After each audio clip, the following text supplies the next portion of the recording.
தூக்குனதுனால தப்பிக்கிறா. நீங்க போய் தப்பா கொடுத்துறாதீங்க. பாப்பா உட்காரு. டொம்முன்னு உட்காரக்கூடாது, மெல்ல உட்காரணும். மெதுவா படுத்துக்கோங்க, ஸ்லோவா படுங்க. குழந்தை இப்பதான் நாங்க தொட்டில போட்டு ஆட்டிட்டு இருக்கோம்.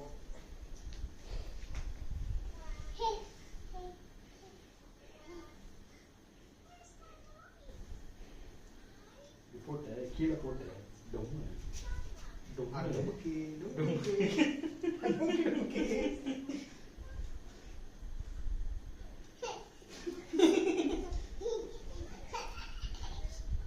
தெரிஞ்சுவா டப்புன்னு விடுவாங்கல்ல. நம்ம படுத்துக்கிட்டே போன்ல பாப்போமா? அப்படியே படுக்க வச்சிருங்க.